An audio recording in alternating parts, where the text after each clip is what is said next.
I'm going to start recording now so that anybody that's not here now can watch later. Oh, let me do a quick check-in and make sure I got everybody. Let's see. I know. So I don't think Caleb is here. Adriana, Jaden, McKenna, Natalie, Ariana, Abel, Victoria, Rose, Sadie, Caitlin, Dorian, Dwayne, David Ezor, Jimena, Udani, Kanisiana, Jordan, Jeanette, and Ella. Nobody, I didn't miss anybody, right? Okay. All right. I have kind of a short little lesson today. Today, or this week, I should say, was a little bit different than previous weeks because there wasn't like a new lesson. It was just a review lesson. And so hopefully it was all pretty straightforward and easy. Because it was review, I do want to touch on a couple of things about the review. But again, your notes for this week, there wasn't a separate document for your notes this week, but you do need to take notes on each of the 7 examples in the video, and make sure that you submit your notes for the notes assignment. That should have been done before 10:45 today. If it hasn't been done yet, please make sure you do it as soon as possible. And then the practice assignment, which is actually called the Unit 7 test review, is the one that is due by the end of the day today. Gus, can you turn your video off or stop bouncing around like that, please? Thank you. Let's see. Let me do this real quick. Got one more person that just joined in.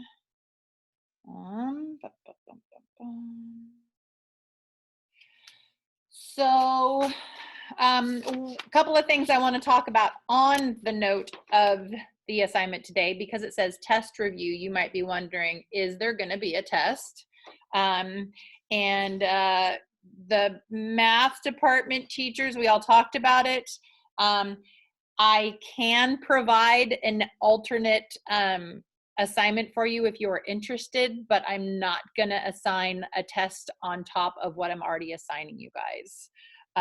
So if you are interested in doing a little bit more, I do have another activity that you could do to kind of wrap up this assignment, but it's not something I'm going to be assigning to anybody, to everybody, I should say. So if it's something you're interested in, just let me know and I will happily provide it for you, because you know, this is important stuff that you will need in future math classes. And on that note, the other math teachers and I were talking about what math classes you guys have signed up for next year. And there are a few of you guys who I think probably could handle the accelerated math 3 that didn't sign up for it. And so I'm gonna recommend to your counselor to move you to that, but that is not something that you have to do. So that is something to keep in mind. And anybody that is kind of rethinking what they signed up for next year, just, you know, kind of note that you could talk to me. We could email and we could chat, or if you want to come into office hours and we can chat. If if you have any concerns at all about what math class you're signing up for next year, let's talk about it. And if you would like to make a change, you signed up for something that you maybe rather not take at this point, that is something that you could change at this point. So you could, send an email to your counselor and set up a meeting maybe with your counselor. So keep that in mind. We are looking at signups for next year's math classes. And again, if you have any questions at all, don't hesitate to reach out and ask. I'm going to share this little flyer for El Molino Trivia Night, which is happening, let's see, tomorrow. April 30th is tomorrow at 6:30 p.m. It's going to be a Kahoot. Hannah Riccioli, who's a junior at El Molino, she's in leadership. She is the one that put this together. There are lots of interesting trivia. I think she got a lot of the information from teachers, and so you may find some interesting things about your teachers that you didn't know before. I know I sent in some information about myself, so I think it'll be fun. I'm planning on taking part in the Kahoot and in the Zoom. So anyway, it's just kind of a fun thing to kind of help bring the student body together. So tomorrow, 6:30 p.m., put it in your calendar. You should be getting an email with the Zoom invite and the information on the Kahoot. So look for that. Should be fun. Let's see. Okay, so I wanted to talk to you guys about the review real quick, and then I'm actually kind of towards the end of today's lesson. I am going to go over a couple of the homework problems. There's one in particular because I didn't assign the Pythagorean theorem unit to you guys. There's one that you may not know how to do. So I'm going to go over that one for sure with you, and then a few others as well. But before we do that, I am going to attempt to share my screen with you that has my document camera. So give me just a second on that. See if I can figure out where that went. Where did it go? Sorry. Give me just a second here. Okay, so Pythagorean theorem. You can, that's the a squared plus b squared equals c squared. You can use the Pythagorean theorem anytime you're looking for a side in a triangle. So that's something that you would use in questions 4 and 5. So if you have this assignment in front of you right now, I am going to be going over a few of those with you guys. So again, 4 and 5 is something that you would want to use the Pythagorean theorem on. I wanted to review real quick the idea of the 30, 60, 90 triangles and the 45, 45, 90 triangles. And so in the video lesson for this week, or the review lesson anyway, he did kind of go through how to do these problems, but I just wanted to kind of go over the shortcut because I personally am very fond of the shortcut method, and that's typically how I like to do them. Okay, so here's the 30-degree angle, which you guys should remember is across from the shortest side.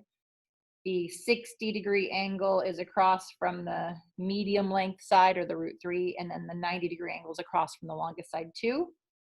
He always says to get the shortest side first, so always get that short side first, and then once you know what that short side is, in order to get the medium length side, you can just multiply by a root 3. So 1 times root 3 is just root 3 in this case. If you knew the short side and wanted to know the hypotenuse, you could just multiply that short side by 2. So 1 times 2 gives you the 2. If you didn't have the short side and you needed to find the short side first, just a quick review there, you would go backwards. So let's say you had this medium side here, you would divide by a root 3 to get the short side. And then same thing, if you had the hypotenuse and you needed the short side, you would divide by 2. Okay, so again, you're either multiplying by a root 3 or dividing by a root 3, depending on if you're trying to get bigger or smaller, right? Or multiplying by a 2 or dividing by a 2, depending on if you're trying to get bigger or if you're trying to get smaller. And then the same thing applies with the 45, 45, 90. And again, just a reminder that with the 45, 45, 90, and this is something that really helps in future math classes, especially if you're going into any kind of STEM type subjects, is to remember that 1 root 3 and 2, the 1 root 3 and 2 in the 30, 60, 90s, but also in the 45, 45, 90s to remember the 1, 1, and, do you remember the hypotenuse length? Root 2. Okay, so having those memorized just makes those problems so much easier. And if you would like me to go over the shortcut there, we can come back to this later when I allow questions kind of at the end here. So you will need to use the 45, 45, 90 method and the 30, 60, 90 methods in problem 7 and 8 on this week's assignment. When you get to problems like 9 and 10, Well, 10, actually, I can see a 45-degree angle, so you may choose to use the ratios of the 45, 45, 90. But on 9, you definitely would want to use SOHCAHTOA, okay? So just a quick reminder about what that SOHCAHTOA means. So is SOH, standing for sine is opposite over hypotenuse.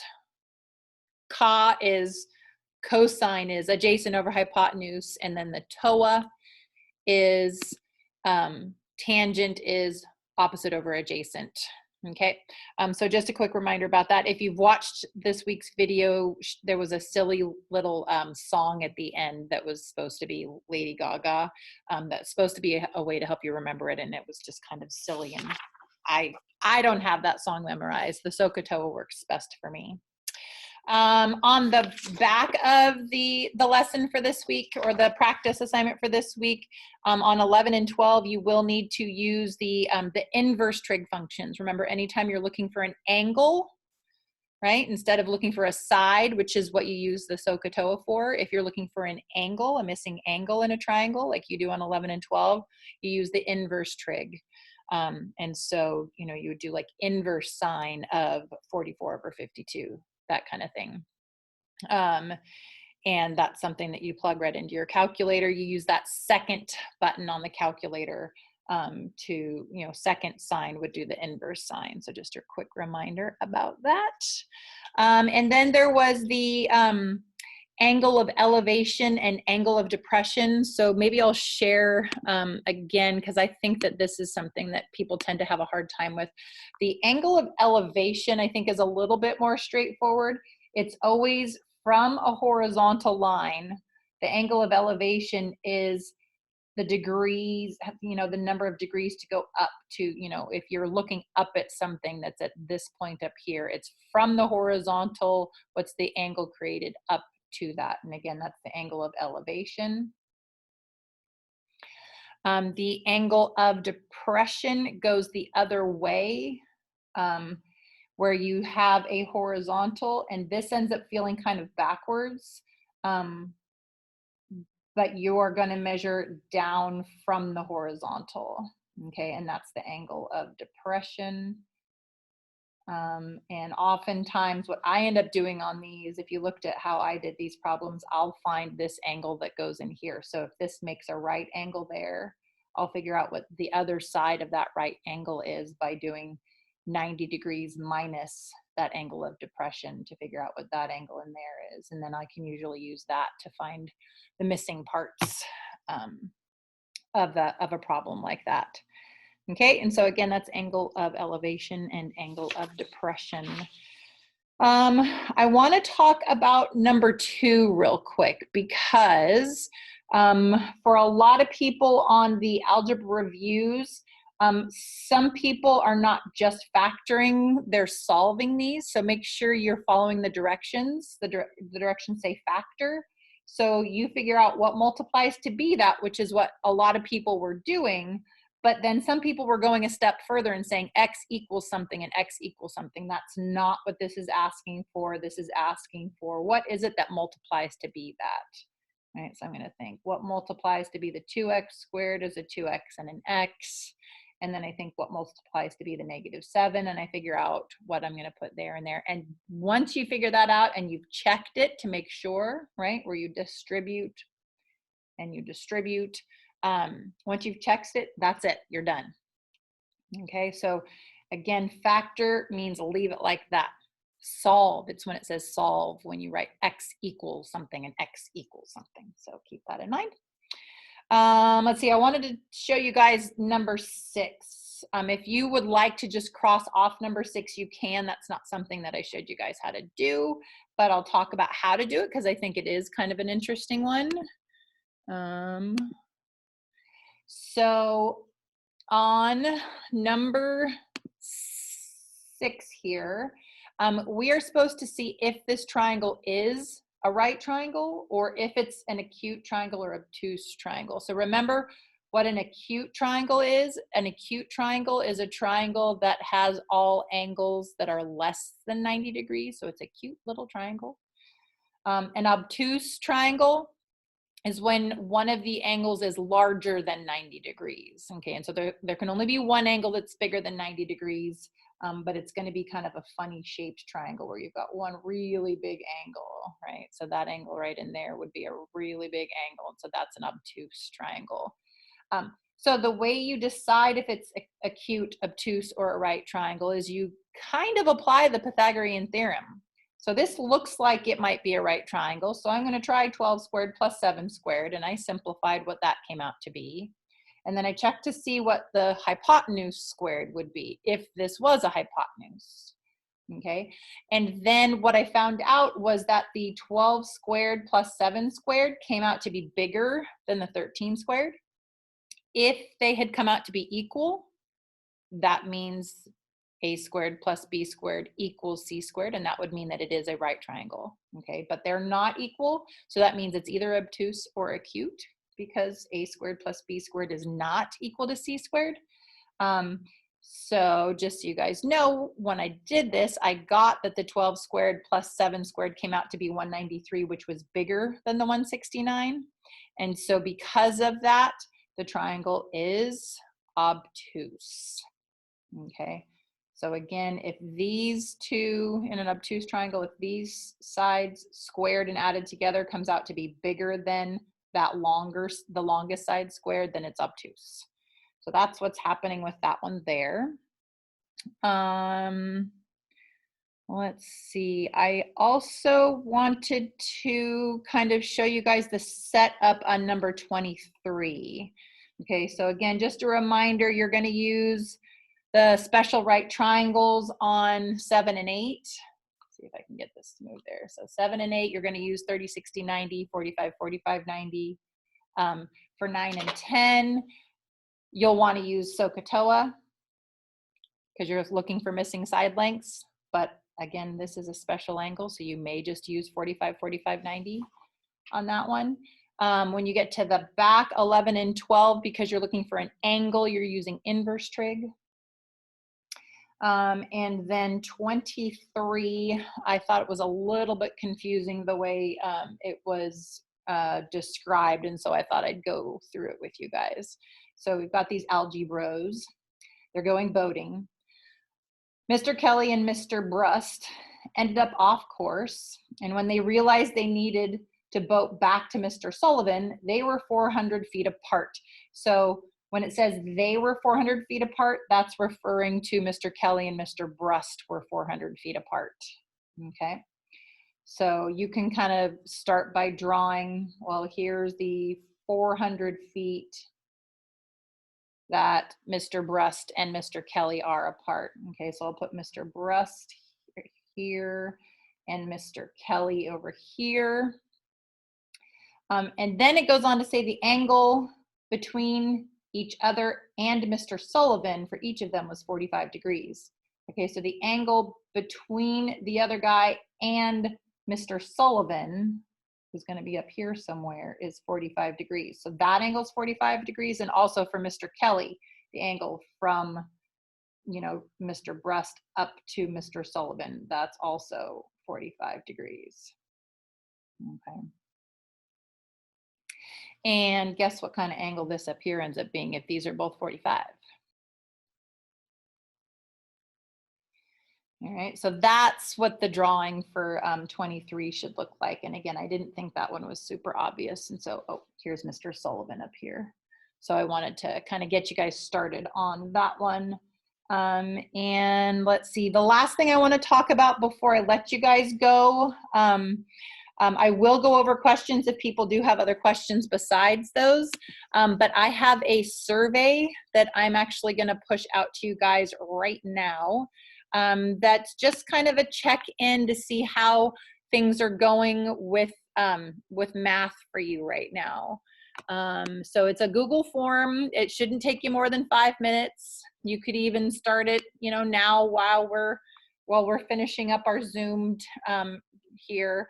But I'm going to make it worth 5 points. Okay, so you do the survey that's going to take you less than 5 minutes, and that's 5 points for this week. That counts as your attendance for this week. And again, it's just kind of letting me know how things are going, if I need to make any changes for you, if I need to do any more or less and that kind of thing. So that's what I have. I am going to ask you guys at this point now to turn your videos back on. If you guys would unmute yourself and say goodbye as you leave, then you'll pop up so that I can see you before you go, and then I get to see your beautiful faces before you leave again, even though Gus. Bye. Bye. Thanks for coming, everybody. Good to see you guys. Bye. See you. Bye. Bye. Bye-bye. Bye. Bye. Bye.